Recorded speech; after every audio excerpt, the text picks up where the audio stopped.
Sounds of the 1973 National League Championship Series.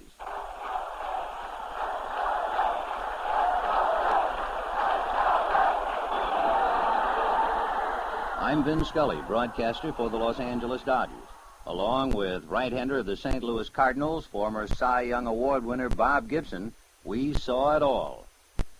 The series that featured the New York Mets, the amazing Mets who had floundered for 2 months in last place in the Eastern Division but never gave up. The Mets who came from nowhere to win the divisional title on the day after the regular season was to have ended.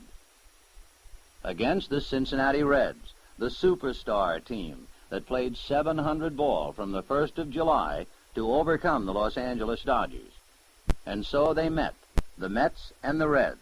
And in the history of baseball, this will be recorded and remembered as an exciting, bizarre, and somewhat frightening championship series. The first of the games, October the 6th, Cincinnati's Riverfront Stadium. Jack Billingham against the Mets' Tom Seaver. It was Seaver who got his team's only run when he doubled home Bud Harrelson in the Mets' half of the second inning. This was one of only 3 hits the Mets managed off Billingham, Tom Hall, and Pedro Bourbon. In the bottom of the 8th inning, a superstar was heard from. Pete Rose crashed a home run to deep right center field to tie the score at 1-1. As we came to the bottom of the 9th, Seaver was still going for the Mets. This great right-hander who won 19 games during the regular season had struck out 13 Reds, but he now faced the Frank Merriwell of Cincinnati, Johnny Bench. Bench had gotten 2 of the Reds' 5 hits. It was a classic moment. Bottom of the 9th, score tied 1-1, the great Bench against the equally great Seaver.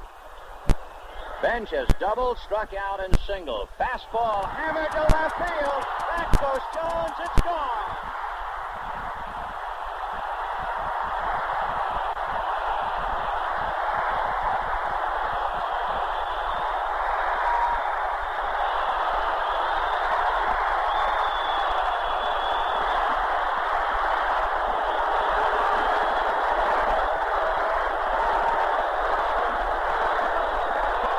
The superstars of Cincinnati have overcome the superstar of New York.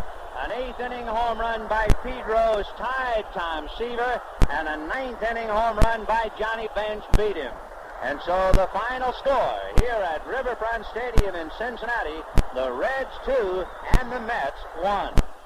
Game number 2 in Cincinnati. It rained hard in the morning, but by 4 o'clock game time, the rains had stopped. We had overcast skies which erased any problem of late afternoon sun glare. The Mets went to their 23-year-old left-hander, John Matlack, who represented great courage. 5 months earlier, Matlack was decked by a line drive off the bat of the Braves' Marty Perez. 11 days later, with his fractured skull protected by a hockey goalie's headband, Matlack was back on the mound for the Mets.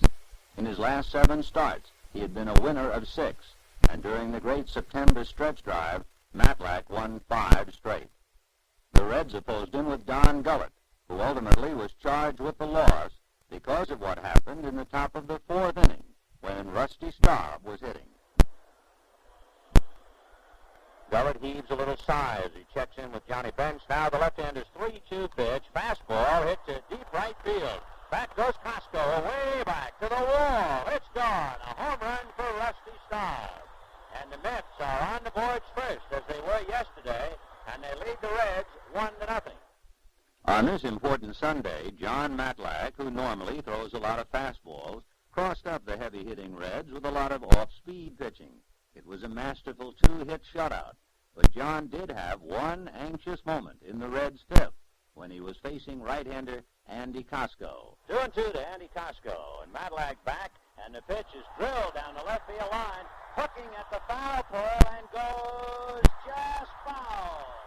Foul ball. Boy, you can't cut it any closer than that. Jerry Dale was standing right on the left field foul line and was there to call it. Sparky Anderson and Alex Gramis have a huddle. I guess they thought it might have gone fair. But you had 3 umpires lined up. The plate umpire, Vargo, the third base umpire, Fromming, and the left field foul line umpire, Jerry Dale. And they were 3 for 3. They all thought it was foul. Bob? I think Sparky just wanted to get on national TV. If that ball had been fair, it would have hit that little 3-foot area that it has there.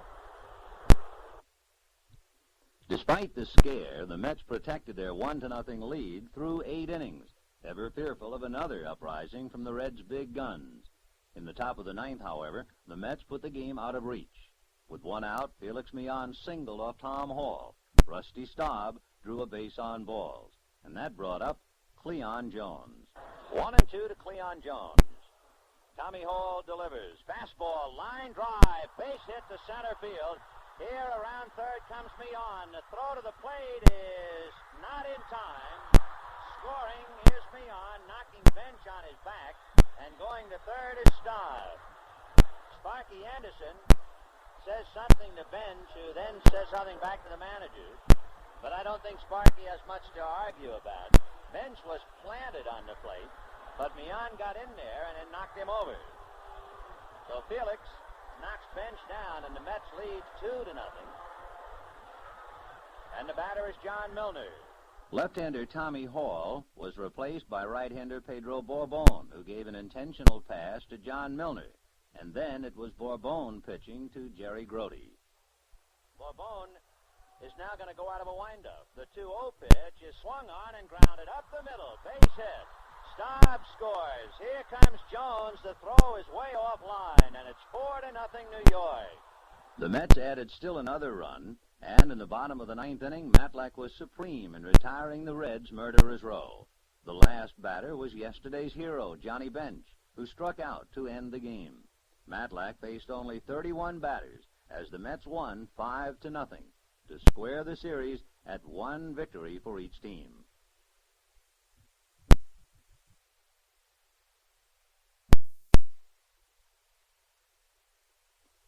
So it was game number 3.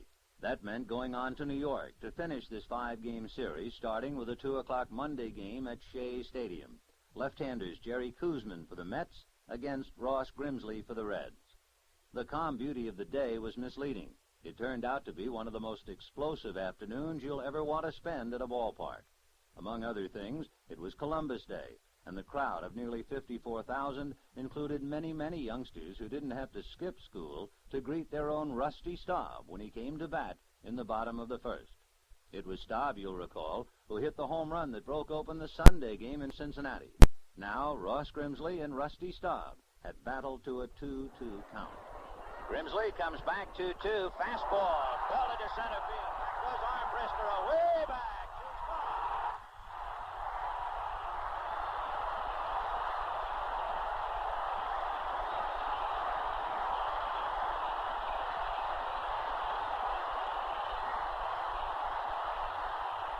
The enthusiasm generated by Rusty Staub's home run for the Mets and for Staub was almost overwhelming. But not only the noise, the unique Shea Stadium banners that are so much a part of that colorful ballpark. Shea Stadium in New York, and for that matter, even back in the old days in the Polo Grounds in 1962, the inception of the Mets, has always been the home of the banners. In the old days, I think they made banners to take their minds off the ball club. It was such a bad team, but not anymore. The pitch to Grote is high, ball 1. There's a banner down in the corner that says 69, exclamation point, 73, question mark. And apparently the battle cry in New York is, we believe. The 1-0 pitch to Grote is outside, ball 2. Most people around here will readily admit that in August they had given up on the New York Mets. They were 12 and a half games out. They were 13 games under 500. They were even last place in their division. Grote takes outside, ball 3. And yet Yogi Berra was the one man who said that they were not finished, that they could do it. And when they did win it, Yogi said rather impishly, you have to believe. Here's the 3-0 pitch to Grote, high, ball 4. And so all over New York, you see the sign. We believe, or I believe, or you've got to believe. And you can understand why now that the Mets are this close. Grote at first, and the batter Don Hahn. The funniest sign I ever saw in a ballpark was here when they first opened up, and they were still the hapless Mets. and it was opening day. And the leadoff man for the Mets made out, and in left field they hung a banner, wait till next year. After 1 out, first inning, opening day. But the time for laughter and the time for talking about signs had passed. In the second inning, a crucial play occurred. Grody and Hahn were on base. Ross Grimsley was pitching to Jerry Koosman, who throws left but bats right. The Reds were expecting the bunt from Koosman. 1 ball and no strikes. Grimsley trying to fight his way out of a jam. Koosman gets the bunt down. It's a good one. Grimsley falls down. The bases are loaded.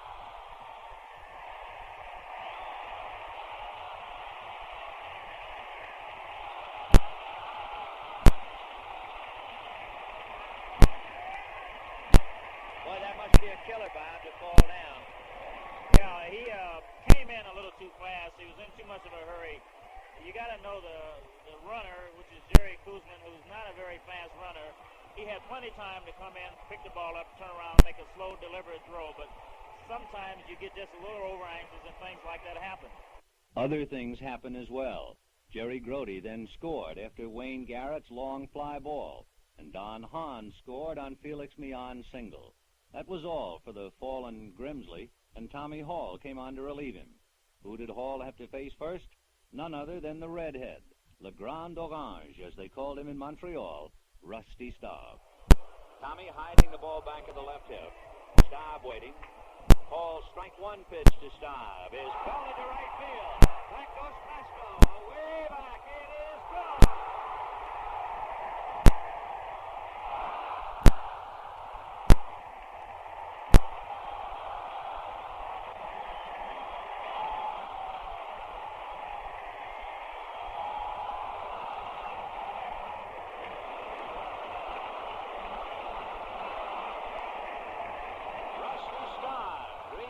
Pitcher Tommy Hall with a 3-run home run, and the Mets are leading 6-0 here in the second inning. In their last 3 innings against the Reds, the Mets have scored 10 times. It was all baseball up to here. The Mets went on to build up a 9-2 lead. But when the Reds batted in the top of the 5th inning, 2 things occurred. A jibe from the stands and a pitch from the mound, both directed at the batter, Pete Rose. Now Pete Rose, the batter. Rose lined out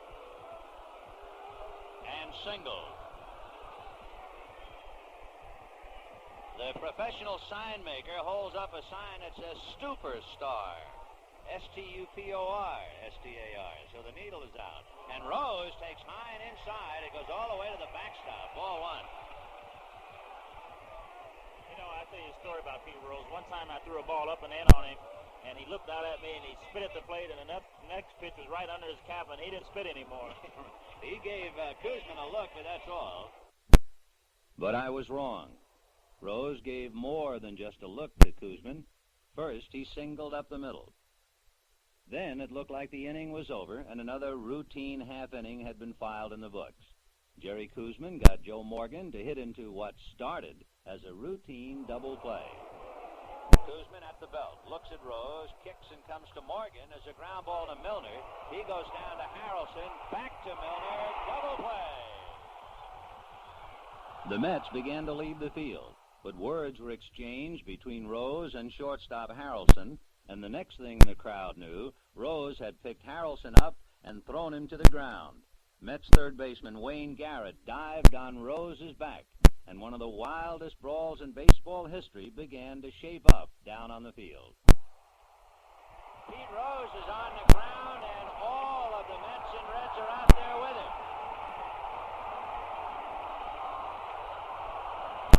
On the double play ball, Rose was the runner from first to second, and Pete is being restrained by Johnny Bench as he, along with Beyond and Harrelson and everybody, was down on the field. There's another fight going on out there now. Dennis Menke, I see in the middle of that with a member of the Mets, but we can't tell who it is. And there are a lot of caps down on the field. Bud Harrelson and Pete Rose, apparently with Rose trying to break up the double play. But you know, Bob, it probably goes back to that Jerry Koosman first pitch to Pete Rose. Yeah, I think what happened Harrelson over. Pedro Bourbon is being restrained. And let's see who it is who wants to fight Bourbon. Number 38 was the guy who was punching Bourbon in top of the head. Well, that would be a pitcher, I believe, coming probably all the way out of the Mets bullpen to take a shot at Bourbon, Buzz Capra. So first of all, it was a double play ball. Pete Rose and Bud Harrelson collided. They went down. They began to fight. Both benches emptied. There were numerous fights after that, and the latest was Capra and Bourbon. Morgan got into it a little bit. Rose, of course, no doubt was incensed over that first pitch by Jerry Koosman. That must have started it. And so Pete decides he was going to knock Bud Harrelson for a loop. And what a scramble. But in a wild fifth inning, no runs, one hit, nobody left. And the score at the end of 4.5 innings, the Mets 9 and the Reds 2. Fights are certainly not unknown in baseball, but what happened when the Reds took the field was unbelievable, regrettable, and even frightening. It went on for some 20 minutes. Here at Shea Stadium in New York, this might be the wildest display I've seen since the 1934 World Series, when the Detroit fans pelted Joe Medwick, and Commissioner Landis had to have Medwick taken out of the game. The left field stands are pouring beer bottles and beer cans down on the members of the Reds in the bullpen. They have even thrown beer bottles at Pete Rose, not cans but bottles. And Rose angrily would pick them up and fire them into the left field corner. But the left field corner is littered with beer cans and bottles. There was a meeting at home plate. All 6 umpires talked to the managers Yogi Berra and the manager Sparky Anderson to tell them to restrain and keep order in the dugouts. But there's no way they can get to the fans. And the fans have showered the defenseless Reds in left field, which is indeed dirty pool. Some fans behind the Cincinnati dugout have hurled invectives, but that's nothing compared to beer cans and bottles. So the left field area looks like a sudden snowstorm has hit it, but it is a dangerous snowstorm. Chris Palakoutis is asking the public address announcer that interfering with a game can lead to a forfeit. And on the message board it says if we must lose, let us be beaten by our rivals rather than by our fans. Keep the game in play for fair play. But the fans have littered the left field area, and Sparky Anderson is out there with the umpires. There is no way you can continue the game with the left fielder being pelted by cans and beer bottles. The fight was ordinary, as baseball fights go. The behavior of the fans was frightening. But continue the game they did, for a few minutes at least, until once more the left field stands erupted. Whoops, there goes something else flying out in left field. And you really have to feel sorry for Rose because he is all alone out there.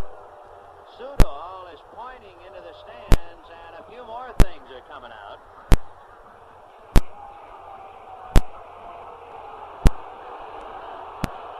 Sudol is pointing into the left field stands. I don't know whether he is going to ask Rose to leave the game or not. Sudol and Sparky Anderson have a discussion. Anderson is furious, and Rose is walking off the field as if saying, I'm not going to play. And now the Reds are coming off the field. What a story if the Mets should lose a 9-2 lead on a forfeit. So the Reds walk off the field. Ed Armbrister, the rookie center fielder, waving at the stands if say it serves you right. And the Reds are back in the dugout. And Anderson is sending the team back into the clubhouse. This is a historic moment in baseball.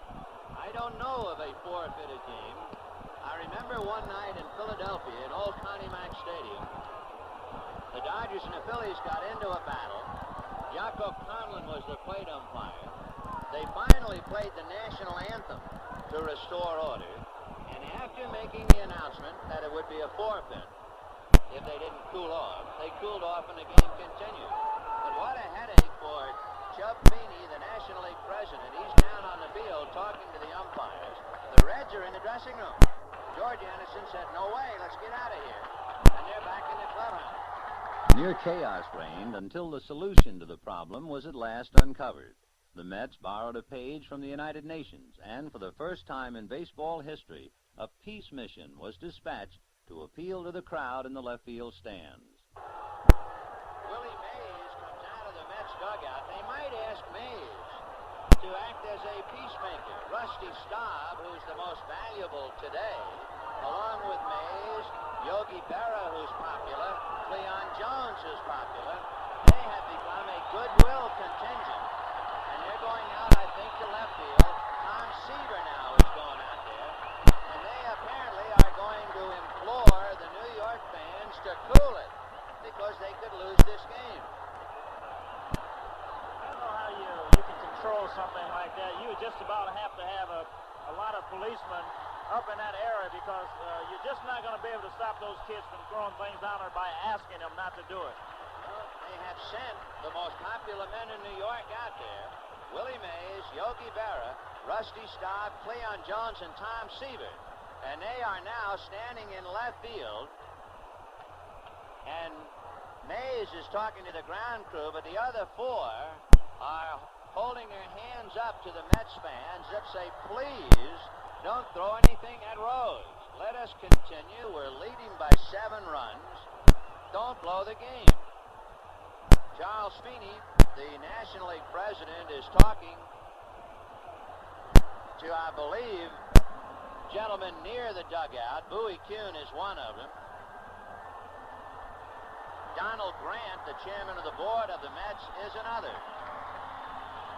And now the goodwill ambassadors of the New York Mets are slowly walking back to the dugout. That's a pretty impressive group of men to come out to some people and say, "Please shape up." Willie Mays, Yogi Berra, Cleon Jones, Tom Seaver, and Rusty Staub. Pete Rose comes out of the Cincinnati dugout, and he will walk back to his position. The Reds now go back to their defensive stations, and we can only hope that peace has been restored.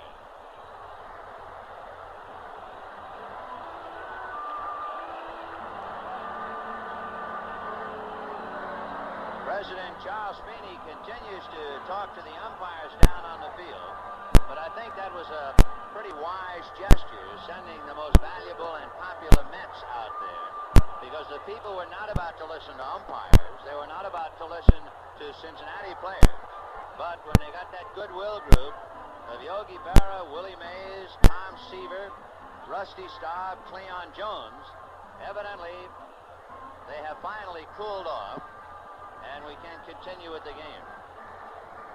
But this has to go down, certainly not just a wild game, because you have some wild games during the course of the year. But when it's a championship game deciding a pennant and an eventual league representative, boy, this really shakes you up. All right, Felix Millan is the batter. 3-1 the count. Roger Nelson standing back of the mound. 9-2 Mets in the bottom of the 5th inning. With all the writers they have here, they'll need police reporters to get the official story on this one, as Millan takes ball 4.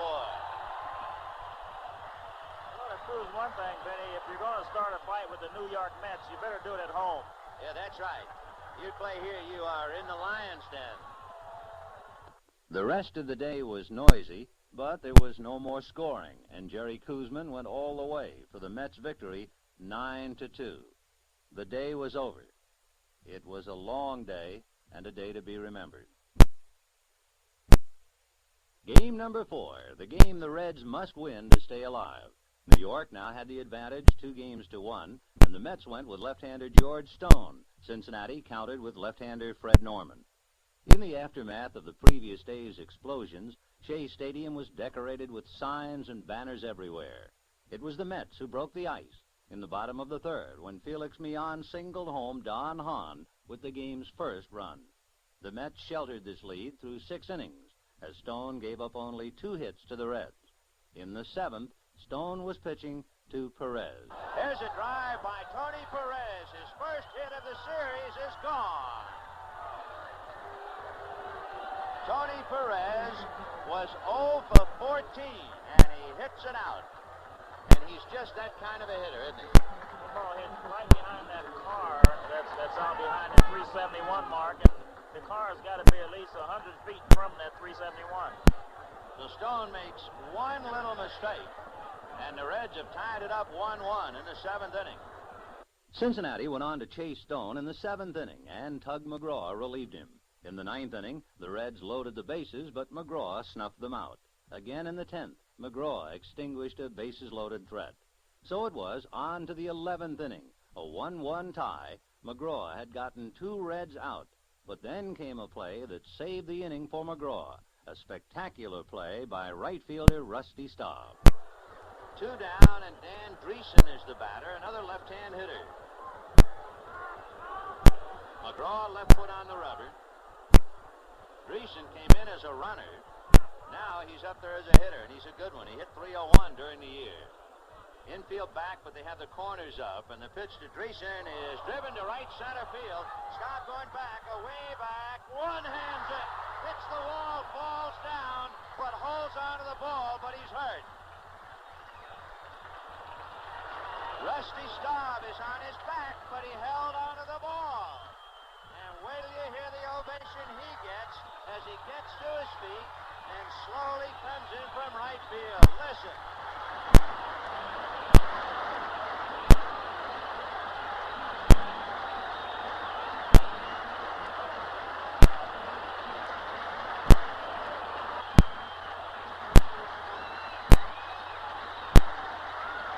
A game-saving play by Rusty Staub, and the score at the end of 10 1/2 innings, the Mets won, the Reds won.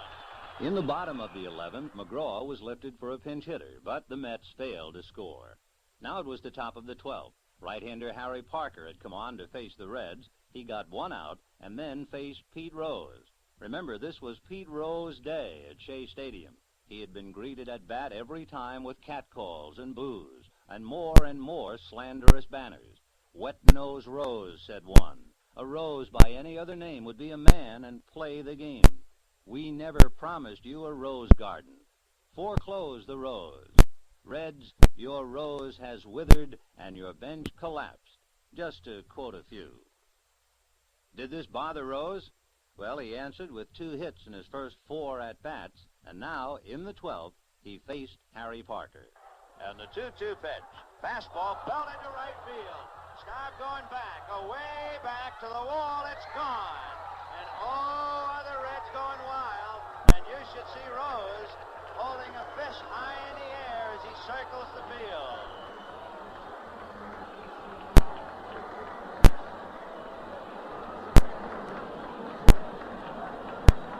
Pete Rose being mobbed by his teammates in the dugout. Rose, who hit the dramatic home run in the 7th inning of the first game to tie Seaver and the Mets, and then bench beat them. Now Rose stuns this crowd with a home run in the 12th inning. And the Reds, for the first time today, lead 2-1. And so Pete Rose experienced a once-in-a-lifetime thrill. He answered the crowd, the Mets, and the city of New York with one swing of the bat. And the Reds, with their home run power, won another 2-1 game. And the series was squared again at 2 victories for each team. Game number 5, the deciding game. And this is where everybody dusted off the old cliches like there's no tomorrow. Whoever wins this game, this one game, wins the National League pennant, a lot of money, and a spot in the World Series. It ended the way it started. The ace of the Mets, Tom Seaver, was matched against the ace of the Reds, Jack Billingham. The Reds got Seaver on the ropes in the first inning, but he pitched his way out of it. In the bottom of the first, the Mets loaded the bases on Billingham, and now in stepped the replacement for the injured Rusty Staub, Ed Kranepool.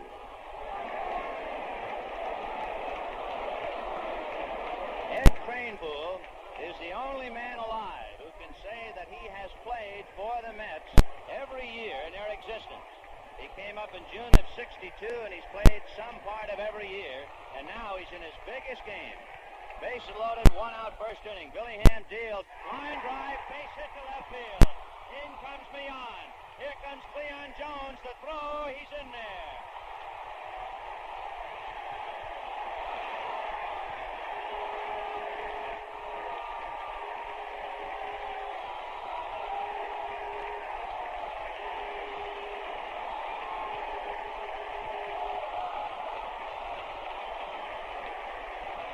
Sitting here quietly in the booth as the crowd goes wild at Shea, I suddenly think of the legend of Yogi Berra's luck. Well, I don't know if you call it luck. Yogi Berra didn't have anything to do with that line drive. It just hit the left field. He lost Rusty Staub, and everybody was feeling sorry. And the man who hadn't played in almost a month comes up and gets the base hit to drive in two. And the Mets are leading the Reds 2-0. Still one out, and here is Jerry Grody. You know, there's another example of a guy that's been in the league. He hasn't played in a month or two, and he still get a base hit because he's up for this particular series. So it was a familiar situation. The Cincinnati Reds were trailing again, this time by 2 runs, until the third inning when they scored once to make it Mets 2, Reds 1. We move along to the top of the 5th inning, and Pete Rose faces Tom Seaver. Seaver back to the plate, and it's sliced to left field away from Cranepool, falling for a hit. Ed has to play it on a couple of hops and drops the ball, and into second base goes Rose. It was a double all the way for Rose, and after 2 outs, Pete had advanced to third, and it was up to Tony Perez to get him home. Here's the 1-0 pitch to Perez. Fastball line to right field. Base hit, the run is over. Cleon Jones up with the ball, and the Reds have caught the Mets. It's 2-2 in the 5th inning. Undaunted, however, by being tied again, in the bottom of the 5th inning, the Mets destroyed the Big Red Machine. Wayne Garrett led off with a double that was helped by a big bounce in center field, delaying Geronimo's throw. At this point, the Reds committed a mental error that proved to be a decisive moment in this 5th and final game. 1-1 to count to Felix Millan. A 2-2 tie, bottom of the 5th inning. Billingham bends at the waist, reading bench, now straightens up. Red still looking for the bunt.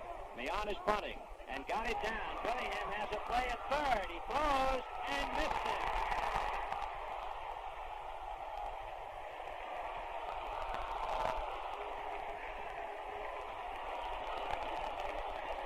I think the way Dreesen came off the bag, he thought that the bases were loaded. He wasn't in a position to tag the man. Well, they're out first and third with nobody out in the 5th inning. And the Mets have Cleon Jones, John Milner, and Ed Cranepool. The sacrifice field is choice for Millan. And Shea Stadium is going wild now.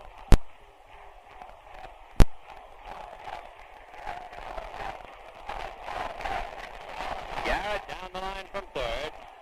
Millan at first, nobody out. 5th inning, a 2-2 tie. Billingham deals, breaking ball, belted to left field. Back goes Rose, away back, it's off the wall. In comes Garrett, Millan to third on a double by Joe. The Mets were now leading 3-2, so left-hander Don Gullett was called in to relieve starter Jack Willingham. Gullett walked Milner, and it was Ed Cranepool's turn to bat. But Yogi Berra then pulled a rabbit out of the hat. The bases are loaded.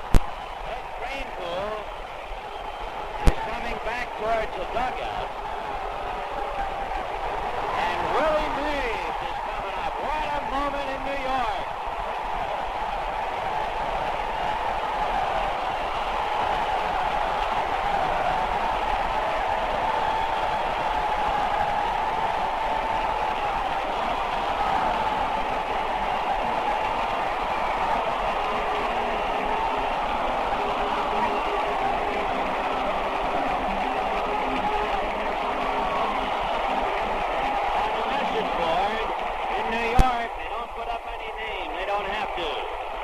Put up the number 24. Well, the great Mays getting a standing ovation, and I think that will force Sparky Anderson's hand. He's making his way out to the mound. Don Gullett was then removed for right-hander Clay Carroll. Did Willie do the job? Listen. Carroll deals. Fastball, a high bounce up along third. Carroll can't make a play.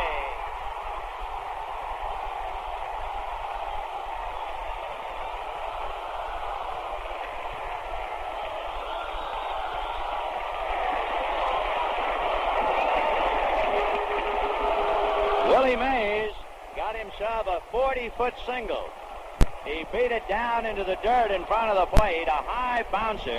Carroll fielded the ball, tried to throw, couldn't, and when he finally did throw the ball, it was much too late. The Mets now found themselves leading 4-2 in this fateful fifth inning of the fifth game. Jerry Grote's ground ball forced Jones at the plate. Johnny Bench tried to double Grote at first, but missed. Here is Don Hahn. He fists one, a blooper to center field. It's going to drop. The throw to second base, they force Jerry Grote, but a run is over. On a blooper to center field, it looked like a base hit, but it turns out to be a force play from Geronimo to Morgan. But on that 8-4 force play, the third run of the inning comes over, and the Mets lead 5-2 on an infield squibber and a bloop single to center. Now it was Bud Harrelson's turn. 0-2 to Harrelson. Carroll to a stretch, and the strike two pitch. Fastball poked inside third and down the line. Mays scores. On to third to throw to Dreesen. They get him at third base. From Rose to Dreesen. However, the Mets make it a 4-run inning on 4 hits. And at the end of 5 innings of play, the Mets 6, the Reds 2. In the bottom of the sixth, we had another ugly moment in this memorable series. Tom Seaver was batting for the Mets. Fastball, they hit the left field and deep. Rose going back and over and can't get it. It bounces against the fence, and Seaver's into second base with a stand-up double. Rose hurt himself as he went diving for that ball in left field. He is walking around but limping at the base of the wall in left. With all of his troubles, Pete is doused by some savage out there in the stands. And Rose slowly getting up. Boy, you talk about dirty pool. You sit up there calmly with hundreds of other people, and there's a guy diving at a ball after making a great effort, and some clown just pours a bucket of water on him or something like that. They asked the people in left field to refrain from throwing things on the field. You can't indict a crowd, you can't indict a town, but boy, there are people out there in left field who do not deserve the label human beings. They have been totally out of control. So a great effort by Rose. It's a double for Tom Seaver. And the batter is Wayne Garrett. And Rose, limping back to his position, puts on his hat and signals to Carroll, go ahead. Wayne Garrett moved Seaver to third with a long fly ball. Mion grounded out, and it was Cleon Jones at bat. Now the 1-0 pitch on the way. Fastball, line drive, base hit. The run is over. League 7-2. From then on, Tom Seaver seemed to get tougher and tougher. The Cy Young Award winner of 1973 needed 9 red outs, and it would be all over. He got the Reds out in the 7th and again in the 8th. Now it was the 9th inning, the court of last resort for the Cincinnati Reds. All right, Tom Seaver ready to work the 9th inning. With the Mets 3 outs away from the National League Championship, it's 7-2, and Geronimo fouls a pitch back, 0-1. Park policemen are poised to try and restrain the overzealous crowd. A lot of youngsters here who give you the impression they want to get out on the field and greet the Mets on the 3rd out. The strike one pitch to Geronimo, low and inside, 1-1. The Mets 7 runs, 13 hits, and 1 error. The Reds 2 runs, 6 hits, and 1 error. Seaver's 1-1 pitch on the way. Breaking ball, line drive, backhanded by Millan. And this crowd is going wild by the minute now as Seaver delivers to Larry Stahl. Inside, ball 1. The crowd is chanting, "We're number 1." The 1-0 pitch to Stahl. Line drive by Garrett down the left field line. Over to get the ball is Jones, and Stahl holding with a line single to left. And the batter now will be Hal King, coming up to bat for Ross Grimsley. The crowd, like some dark circle of oil, keeps getting closer and closer to the playing field on both sides. The 2-0 pitch to Hal King. Fastball, missed, ball 3. All of the torn pieces of paper littering right field. It looks like there was a brief snowstorm in that area where Don Hahn stands.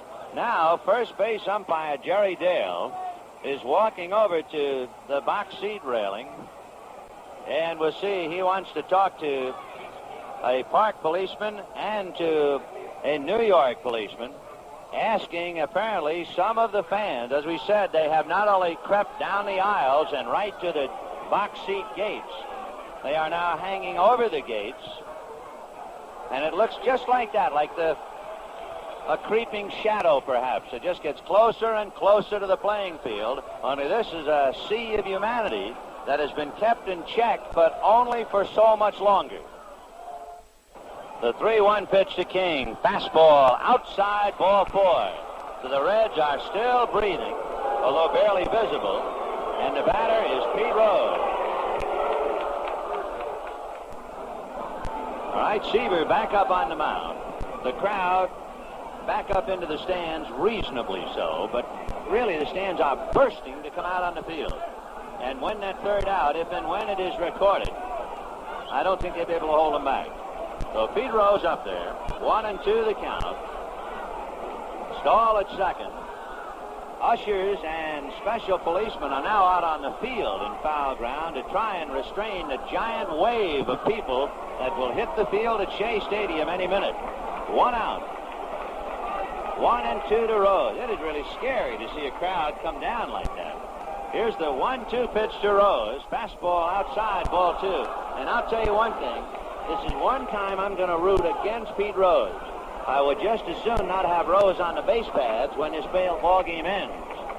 Now the ushers are physically involved with the crowd and trying to keep them back. But relentlessly, particularly the youngsters, have poured down from the upper deck, poured down through the lower deck. They have filled the runways and the aisles. They have spilled right up against the box seats. Now they have spilled over the railing of the box seats into some special seats off third base, and they have had to evacuate those people from the third base area. And those people have no place to go, and some of them are in the Cincinnati dugout.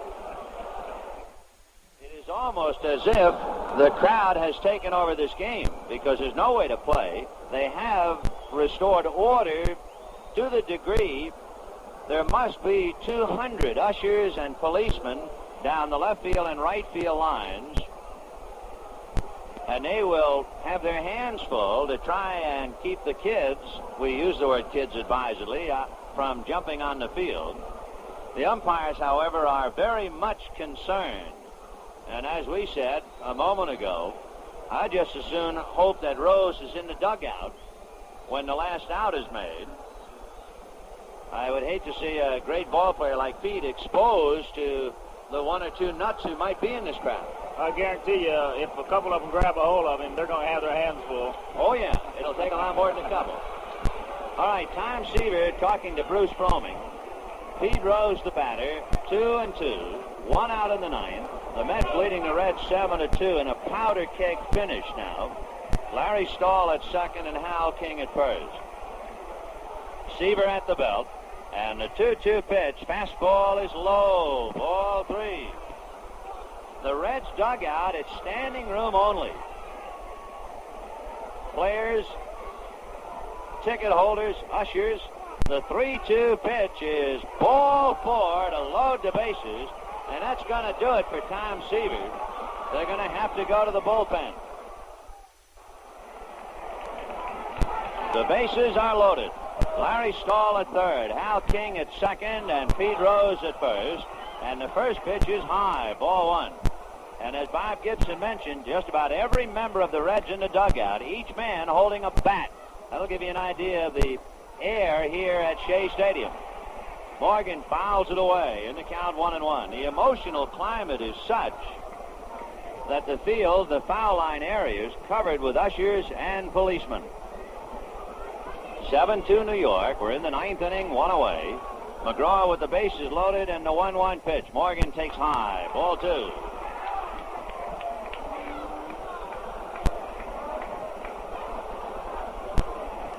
Seaver went 8 1/3. McGraw trying to save it for him. 2-1 pitch to Morgan. Fastball popped up on the left side, and it's Bud Harrelson waiting and waiting. He's got it.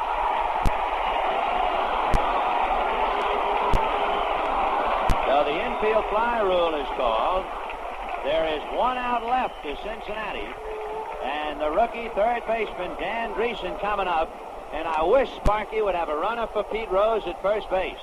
I just hate the idea of Rose having to go from the baselines to the Cincinnati dugout to get off the field. And no matter what your religious persuasion, I mean this, you might very well just say a little prayer for his well-being. All you'd have to do is have one person carried away, and this place would be a madhouse.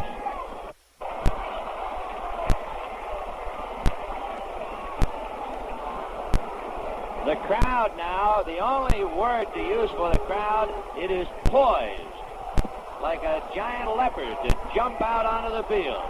0-2 the count to Dreesen. Doug McGraw checking.